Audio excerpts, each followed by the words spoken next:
leadership has five,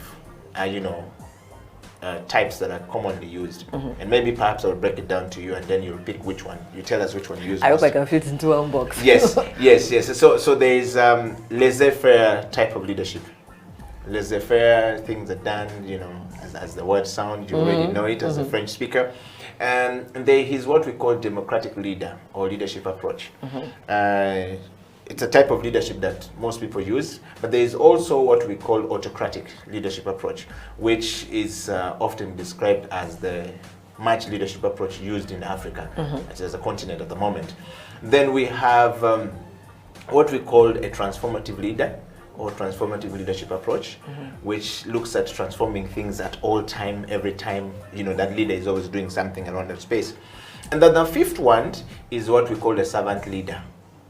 We also know those who it's an abused term in Africa. Abused term in Africa, like you said. Which of these five do you use most? In fact, if at all, we want you to pick three.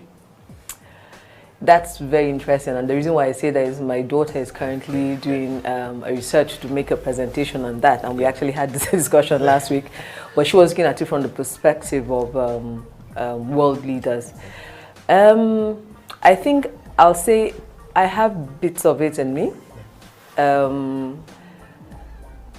Democratic, I try to, especially being in the food industry now, I've literally done almost like a 360 from my legal training to understand, okay, what you were legalizing there is not transferring here, right? Yes. So to be able to give my staff, to give them the space to be able to say and discuss an idea that either they've brought or have brought, right? And then for them to actually say, okay, we have looked at your idea, these are the reasons why it will work or will not work, and we're moving ahead with that.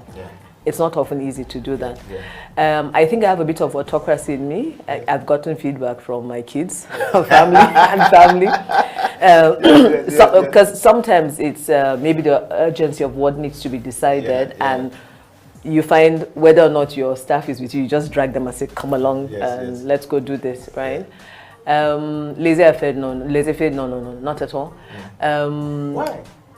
Then if that's like, it's like letting loose a toddler. If you're going to, you understand? Because your business needs structure and systems. If you're going to let it run free, then I don't think it's going to work in the final run.